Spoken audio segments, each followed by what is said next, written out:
Tenggelam merupakan salah satu penyebab utama kematian akibat cedera yang dapat dicegah.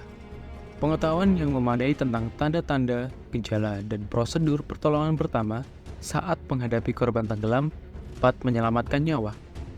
Dengan memahami hal ini, kita dapat menjadi lebih siap untuk mengambil tindakan cepat dan tepat saat menghadapi situasi darurat. Tenggelam didefinisikan sebagai kondisi ketika seseorang tidak mampu bernafas karena terhambat oleh adanya air atau cairan lain masuk ke dalam saluran pernapasan. Penyebab utama tenggelam umumnya adalah tersedak, kelelahan saat berenang, ketidakmampuan berenang, dan kondisi medis yang membuat seseorang kehilangan kesadaran di akhir. Setiap tahun, ribuan orang meninggal akibat tenggelam, terutama di kalangan anak-anak dan remaja. Tanda-tanda dan gejala korban tenggelam. Korban tenggelam ditandai dengan mengeluarkan air dari mulut. Korban mungkin akan mengeluarkan air atau cairan dari mulutnya yang menandakan bahwa ada air atau cairan yang masuk ke dalam saluran pernapasan. Korban biasanya tidak sadar diri. Korban mungkin akan kehilangan kesadaran akibat kekurangan oksigen yang merupakan tanda paling jelas adanya bahaya tenggelam.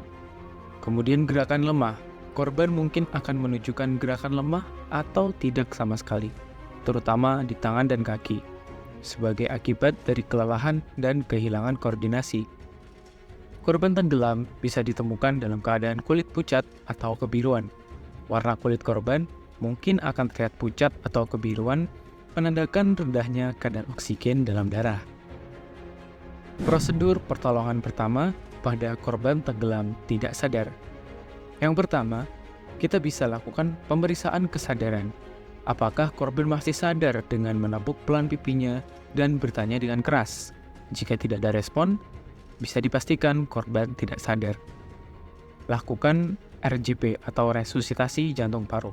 Segera lakukan RJP dengan menekan dada korban secara bergantian dengan diselangi bantuan nafas. Teruskan lakukan RJP sampai korban sadar atau tim medis tiba. Dan selanjutnya adalah evakuasi korban. Setelah memberikan pertolongan pertama, kemudian korban menjadi optimal kondisinya, maka segeralah evakuasi korban ke tempat yang lebih aman dan panggil bantuan medis profesional untuk penanganan lebih lanjut. Teknik resusitasi jantung paru atau RJP pada korban tenggelam. Yang pertama, kita dapat memosisikan tubuh pasien di permukaan yang keras dan datar. Lalu, buka jalan napas dengan memiringkan kepala korban ke belakang dan mengangkat dagu, atau biasa disebut dengan head chin lift. Selanjutnya adalah kompresi dada. Letakkan telapak tangan di tengah dada korban dan lakukan kompresi dada dengan kedalaman 5 hingga 6 cm dengan irama 100 hingga 120 kali per menit. Selain itu, kita dapat memberikan kepada pasien berupa napas buatan yang dilakukan setiap 2/30 kompresi dada dengan menutup hidung korban dan meniupkan udara ke dalam mulutnya. Kemudian lanjutkan RJP, terus lakukan siklus kompresi dada dan napas buatan hingga korban mulai bernapas atau bantuan medis tiba. Penanganan lanjutan untuk korban tenggelam. Rawat hipotermia. Jika korban terkena hipotermia, segera lakukan tindakan untuk memanaskan tubuhnya, seperti menyelimuti dengan selimut hangat dan memberikan minuman hangat. Awasi komplikasi. Korban tenggelam berisiko mengalami komplikasi seperti pneumonia dan sindrom gangguan pernapasan akut. Oleh karena itu, perlu pengawasan dan perawatan medis yang intensif. Tindakan lanjut psikologis. Dampak psikologis dari pengalaman tenggelam juga harus diperhatikan. Berikan dukungan emosional dan rujuk ke ahli jika diperlukan. Pencegahan dan edukasi masyarakat.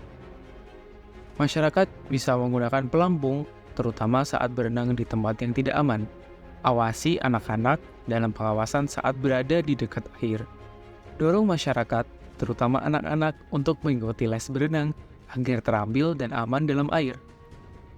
Lakukan sosialisasi dan edukasi tentang bahaya tenggelam serta cara pertolongan pertama yang benar. Kesimpulannya, Pengetahuan penting untuk menyelamatkan nyawa pada pasien tenggelam adalah sangat penting. Dengan memahami definisi, penyebab, tanda-tanda, prosedur, pertolongan pertama, teknik RJP, penanganan lanjutan, serta upaya pencegahan dan edukasi, kita dapat mempersiapkan diri dan bertindak cepat saat menghadapi situasi darurat tenggelam. Pengetahuan ini menjadi bekal berharga untuk menyelamatkan nyawa seseorang. Dan itulah beberapa penjelasan tentang pertolongan pertama pada pasien tenggelam yang tidak sadarkan diri. Dari kami, Abah Syafiq dan Febrian Ahmad. Terima kasih.